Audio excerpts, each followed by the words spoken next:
Assalamu alaikum students, how are you all? I hope you all would be doing well. So today we are going to talk about the very bold kind of topic, that is the concept of power and knowledge by Foucault. ठीक है, आप लोगों ने literature में ज़रूर जो है इसके बारे में सुना होगा. He is the person who has a very strong command over this issue. ठीक है, और ये अपने जो है वो बहुत स्ट्रॉन्ग किस्म के जो है वो व्यूज़ हमारे सामने प्रेजेंट करता है पावर के और नॉलेज के. और इसकी एक स्पेसिफ़िक या आप कह लो स्पेशलिटी ये है इसके व्यूज़ की या इसकी इस थेरी की या थ्योरेटिकल कह सकते हो एक ग्राउंड की. क्या है वो ये है कि इसने पहले से बनाए हुए जितने भी असूल थे या पहले से बनाए हुए इसके जितने भी बातें थी ना उनको निगेट किया है. ठीक है, और ये चीज़ें आसान नहीं होती हैं. निगेशन करके खुद के असूलों को जो है इम्प्लाई करना, it's very much tough kind of thing. अगर अपेरेंटली देखा जाए तो हमें यही लगता है कि ये चीज़ें जो हैं वो बहुत आसान है, लेकिन जो रियल थिंग है वो ये होती है कि ये चीज़ें आसान नहीं होती. क्योंकि देखो, कोई भी एक आइडिया है अगर हम बात करें तो जब हम उसको बना रहे होते हैं, उसको प्रेजेंट करते हैं ना हम, ठीक है, वो तो हमारा अपना आइडिया है जिसके बारे में पहले से किसी ने भी कोई बात नहीं की हुई. अब खुद सोचो, वो ज़्यादा जो है वो मुश्किल होता है या पहले से बने हुए आइडियाज़, और वो भी ऐसे आइडियाज़ जिन पे लोगों की बहुत ज़्यादा फिम बिलीव है, जिन पे लोगों की बहुत ज़्यादा ग्रिप है, जो कि ओवरऑल फुल वर्ल्ड का जो है वो सेंटर बन चुका है.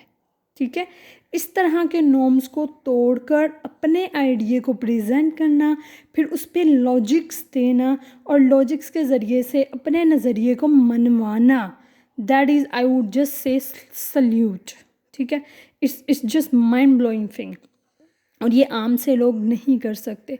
Definitely Foucault is the kind of a giant, जिसने जो है अपने फ़िलोसफिकल आइडियाज़ को इतना ज़्यादा जो है वो स्ट्रॉन्ग बनाकर प्रेजेंट किया है दैट जितनी भी जो पहले से जितनी फोरग्राउंड पे नज़रियात बने हुए थे वो सब के सब जो है वो ब्रेक डाउन किए गए.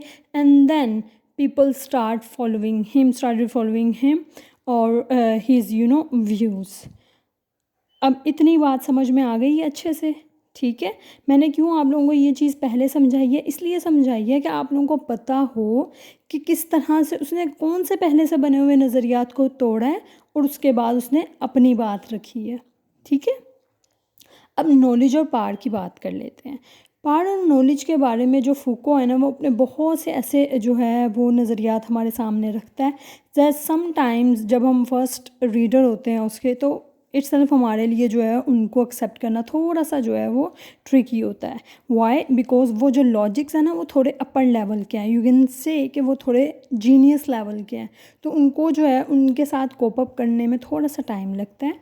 ठीक है, अब उसके वो व्यूज़ हैं क्या. सिंपल वर्ड्स में सिंपल बात सबसे पहले एक समझाती हूँ. Foucault says knowledge is power and power is knowledge, that is all. समझ आई है बात की. जो इल्म है वो ताकत है और जो ताकत है वो इल्म है, और यही सब कुछ है. That is the core point of his ideology और फिलोसफी और आइडिया और व्यू और व्हाटएवर यू वांट टू से. क्लियर? अब हम बात करते हैं मेन थिंग्स की या रिटन पॉइंट्स की, जो लोग कहते हैं, जो फूको खुद कहता है और किस तरह से उसने प्रेजेंट किया है. अब अगर आप लोग इस पैराग्राफ को देखो तो इसमें हमें पता चलता है कि जो फोको है वो अपने इस आइडिया को प्रेजेंट करता है कि पावर और नॉलेज जो है दोनों लिंक्ड हैं एक दूसरे से. ठीक है, अब पहले से सेट आइडियाज़ कौन से थे कि पावर जो है एक अलग चीज़ है और जो नॉलेज है वो इट्स एक अलग चीज़ है. ठीक है, हम दोनों को इंटरलिंक नहीं करते थे स्टार्ट से जो हमारे आइडियाज़ डेवलप हुए हैं, लेकिन फूको ने आके जो आइडिया अपना प्रेजेंट किया है उसने ये कहा है कि both are interlinked such that it doesn't make sense to speak of one without the other. ठीक है, उसने कहा ये बिल्कुल फजूल बात है अगर हम इन दोनों को अलग अलग टर्म्स में बात करते हैं. पावर एंड नॉलेज आर को join in a single concept which calls power knowledge. ठीक है, तो वो कहते हैं ये दोनों एक ही चीज़ है, ये दोनों एक दूसरे का अक्स ही हैं. According to Foucault all knowledge is possible and takes place only within a vast network. ठीक है, अब उसने कहा जितना नॉलेज होता है वो एक ही जगह पे बेस करता है. जो कि अलो करता है तमाम फिलोसफर्स को जिन्होंने रिकॉग्नाइज किया है a relationship between power and knowledge. अगर हम प्लेटो की बात करें for example, thought that philosophers who were best able to understand the concept of justice in itself would be the best rulers and should be interested with political power because they alone would know how to wide the power justly. ठीक है, वो ये कहता है कि जी अब जो प्लेटो की रिपब्लिक को अगर हम देखते हैं तो उसमें वो ये व्यू को प्रेजेंट करता है कि जो लोग पार्क जस्टिस के कॉन्सेप्ट को ज़्यादा अच्छे से जानते हैं वही अच्छे रूलर बन सकते हैं। On the other hand Aristotle जो है वो अपना व्यू देता है प्रैक्टिकल नॉलेज का। वो कहता है जी similarly influenced his view on the nature of government and correct use of political power as a form of practical problem solving. ठीक है, ये अपनी पॉलिटिक्स में ये व्यू देता है, यानी कि दोनों जो हैं वो डिफरेंट डिफरेंट व्यूज़ रख रहे हैं किस चीज़ के।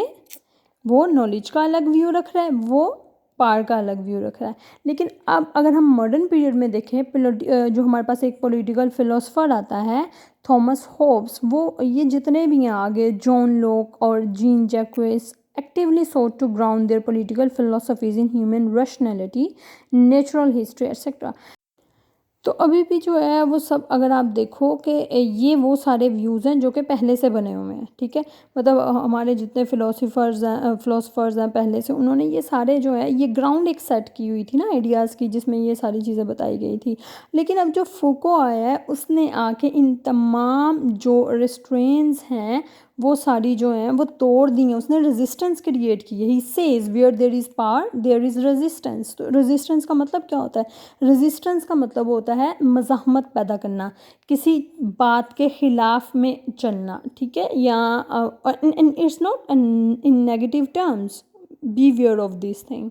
ठीक है, ये नेगेटिव टर्मिनोलॉजी बिल्कुल भी नहीं है। हाँ, हम अभी तक हमारे जो माइंड सेटअप्स जो क्रिएट किए हुए हैं, हम जब भी पावर की बात करते हैं तो हमारे माइंड में एक नेगेटिव उसकी एक फोरग्राउंड क्रिएट कर दी गई है, और वो वही होती है। जैसे हमें लगता है हमेशा वो पावर जो है उसी के पास होती है जो ताकतवर हो। ताकतवर कौन होता है? जो वेल्दी होता है। ठीक है, लेकिन असल में ऐसा नहीं है। फूको सेज कि जो पावरफुल पर्सन होता है या पावर जो होती है, पावरफुल पर्सन जो होता है वो नहीं होता जो वेल्दी होता है, बल्कि वो होता है जिसके पास नॉलेज भी हो। That is why he says knowledge is power and power is knowledge, that is all. और वो कहता है ये दोनों जो है एक दूसरे से जुदा नहीं है। इसको आप इस तरह से अलग अलग टर्मिनोलॉजीज यूज़ नहीं कर सकते हैं इसको बयान करने के लिए। For that reason he gives a lot of logics, और वो लॉजिक्स जो हैं वो यही हैं कि जो नॉलेज होता है वो बेसिकली फोरग्राउंड होती है किसी भी चीज़ की, किसी भी चीज़ को चलाने के लिए। ठीक, अच्छा जी, फूको जो है अब निगेट करते हुए इन आइडियाज़ को, पावर को ये बयान करता है, पावर और नॉलेज को, कि जो पावर होती है ना वो डिफ्यूजिव होती है। ठीक है, डिफ्यूजन का अमल आप लोगों ने साइंस में वैसे भी पढ़ा होगा, डिफ्यूजन ऑफ गैसेस होता है। तो इसका मतलब क्या होता है? इसका मतलब होता है कि हर जगह पे फैल जाना। ठीक है, तो इसी तरह से पावर है कि पावर जो है वो हर तरह से हर तरफ फैल जाती है, और वो पॉजिटिव वे में फैलती है, नेगेटिव वे में नहीं। क्योंकि because it is a source of it is a source of kind of positive productivity with in the society. और हमें जो है एक प्रोडक्टिव जो है वो व्यू मिलता है किस चीज़ का? नॉलेज का, आइडियाज़ का, डिस्कोर्स का, टर्मिनोलॉजीज़ का। और इसी तरह से जो पावर होती है ना, जब किसी के पास नॉलेज आ जाता है और वो अपने उस नॉलेज को एक पॉजिटिव टर्म में यूज़ करना स्टार्ट कर देता है, तो पावर जो है वो खुद ब खुद इवॉल्व हो जाती है, वो शेप आउट हो जाती है। वाई? बिकॉज नॉलेज के ज़रिए से ही हमारी जो पावर है वो अपने कॉन्सेप्ट्स को और ज़्यादा शेप आउट करती जाती है, और शेप आउट करते करते इटसेल्फ जो है वो इवॉल्व हो जाती है इन अ वेरी पॉजिटिव टर्म्स।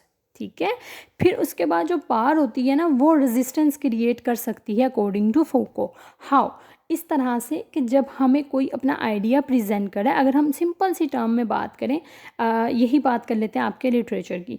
जब आप लोग आइडियाज़ पढ़ते हो, डिफरेंट तरह के आइडियाज़ पढ़ते हो, ठीक है, और कोई भी एक व्यू है या एक पॉइंट है जिस पे कह दिया जाता है, चलें इडिपस रेक्स को ले लेते हैं। इडिपस रेक्स में जब हमें ये क्वेश्चन आता है कि उसकी वो विल पावर थी या उसका फेट था।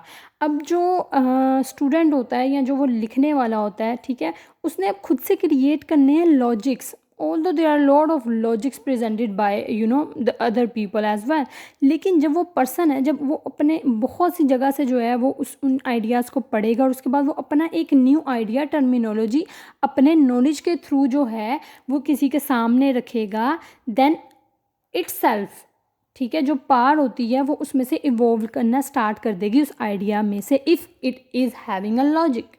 तो क्या होगा कि पार के ज़रिए ही से ही दूसरे लोग जो हैं वो अब उस पर्सन ने जो अपना आइडिया रखा है उसने रेजिस्टेंस क्रिएट कर दी है उनके आइडियाज़ के और अपने आइडिया के दरमियान में, ठीक है। That is what is known as पार। फिर जब उसने रेजिस्टेंस क्रिएट कर दी है तो लोग जो हैं वो आहिस्ता आहिस्ता से पुराने वाले नॉर्म्स को तोड़कर न्यू वाले आइडियाज़ की तरफ जो हैं वो स्टक हो सकते हैं, similarly as Foucault has done to the society. समझ आ रही है बात? जैसा कि अगर मैंने ईडिपस रेक्स की आपको एग्जांपल दी है, अगर आप अपने आइडियाज़ रखोगे और लॉजिक्स के साथ बात करोगे और एक न्यू चीज़ को जो है वो वहाँ पे प्रेजेंट कर दोगे तो आपको कभी भी कोई गलत साबित नहीं कर सकता, क्योंकि आप पहले सबकी बात रखने के बाद अपने न्यू आइडिया को एक लॉजिकल पॉइंट से पेश कर रहे हो। आपको और ज़्यादा क्लियर करने के लिए ये यहाँ पर एक पिक्चर मैंने की है अपलोड, अगर आप लोग यहाँ पर देख सको स्क्रीन पर। तो देखो ये जो सर्कल है ना ये बहुत अच्छे से मेरी इस बात को डिफ़ाइन कर रहा है जो भी मैं आपसे कर रही हूँ। जो पार होती है ना वो प्रोड्यूस कहाँ से होती है? प्रोड्यूसेस फॉर्म्स ऑफ नॉलेज से होती है, ठीक है। फॉर्म ऑफ जो है प्रोड्यूस हुई है पार, और वो प्रोड्यूस क्या कर रही है? फॉर्म्स ऑफ नॉलेज को। अब जो नॉलेज है हमारा वो क्या करता है? वो मॉडिफाई करता है, वो बनाता है, ठीक है, स्टेबलाइज कर देता है हमारी कैटेगरीज़ को। कौन सी कैटेगरीज़ को? पार की कैटेगरीज़ को। और वो जो हमारी पार होती है वो इस्टेब्लिश कर देती है और ज़्यादा न्यू इंस्टीट्यूशंस को, और वो कंट्रोल करती है हर तरह के कॉन्स्टिट्यूशंस को, कॉन्स्टिट्यूट्स को और सब्जेक्ट को।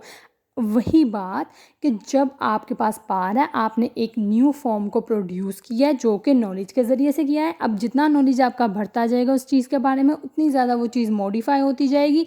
जितनी ज़्यादा मॉडिफाई होती जाएगी उतनी ज़्यादा आपकी जो पार है पॉजिटिव वे में रेजिस्टेंस के थ्रू जो है वो ज़्यादा इवॉल्व होती जाएगी और कंट्रोल करेगी अपनी तमाम रेस्ट्रेंट्स को सोसाइटी की तरफ से भी as well as from the other peoples और क्रिटिकल पॉइंट ऑफ व्यू, ठीक है। अब अगर हम नेक्स्ट बात करें जी, फूको जो कहता है वो ये कहता है कि जो डिस्कोर्स होता है ना वो भी नॉलेज से रिलेट करता है। डिस्कोर्स इट्सेल्फ आइडियोलॉजी ही होती है जो मैंने आपको भी बात की है। तो वो वही होता है कि जब हमारे पास नॉलेज आ जाता है तो पार आ जाती है, और जो डिस्कोर्स होता है या जो नज़रियात होते हैं हमारे, हमें किसी चीज़ का इल्म होता है, ठीक है। और जो इल्म होता है उसके होने के लिए जो है वो बहुत ज़्यादा ज़रूरी होता है कि हमारा किसी चीज़ के बारे में नज़रिया बने, ठीक है ना। हमारा पहले एक आइडिया होता है, फिर हम उस आइडिया पे काम करते हैं, फिर वो एक नज़रिया बन जाता है, फिर उस नज़रिए के पे हम जितना काम करते हैं वो किस चीज़ की जो है वो शक्ल इख्तियार कर लेता है? डिस्कोर्स कह लो। फिर डिस्कोर्स जो होता है उसको आगे ज़्यादा लॉजिकल पॉइंट्स दे के हम शक्ल दे देते हैं नॉलेज की। वो तभी इल्म बन सकता है जब हम उसको लॉजिकल वे से जो है वो डिफरेंट तरह के डिस्कोर्सेस से गुजारेंगे, ठीक है।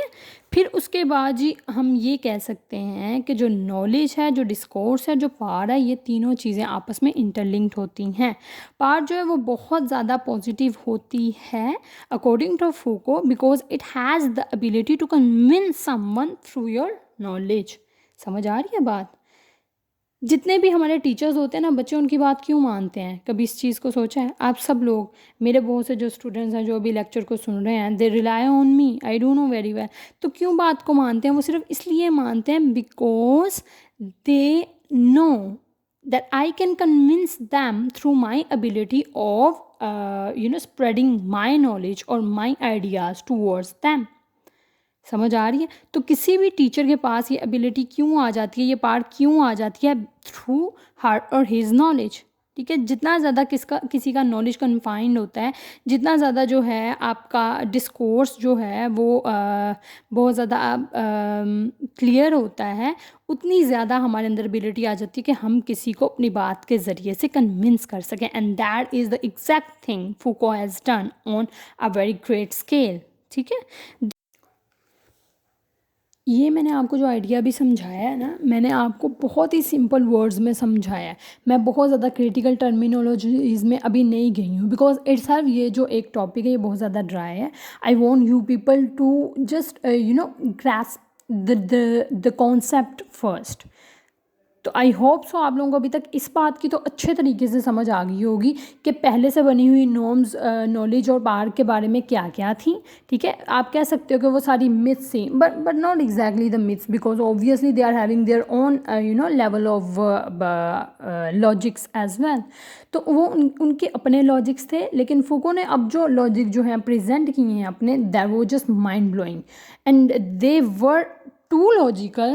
That's why they have break down all those already आप कह सकते हो फॉर्म जो आइडियोलॉजीज थी उन सबको निगेट करते हुए अपने इस पॉइंट ऑफ व्यू को रखा है that knowledge is power and power is knowledge and that is all and power is everywhere. वो किसी भी एक पर्सन तक, एक इंस्टीट्यूट तक, एक कैटेगरी तक हम कन्फाइन नहीं कर सकते हैं कि यहीं पे रुक गई है। नो, इट्स एवरीवेयर एंड ये जो है ये एक कभी ना ख़त्म होने वाला प्रोसेस है। समझ आ रही है बात की? अब यहाँ पे जितने मैंने पैराग्राफ दिए हुए हैं, it's just for your convenience कि अगर आप लोगों को क्वेश्चन आ जाता है या क्वेटेशंस जो हैं यहाँ पे मैंने दी हुई हैं तो आप लोग वो ऐड कर सकते हो। अब इस आइडिया से और ज़्यादा एग्जांपल्स जो है वो खुद से क्रिएट करने की कोशिश करो। जैसे मैंने एक एडिपस रेक्स की आप लोगों को दी है, तो आप लोगों का जो इस बारे में व्यू है या कॉन्सेप्ट है वो और ज़्यादा क्लियर होता जाएगा। So that was all students, thank you, take care, अल्लाह हाफिज़।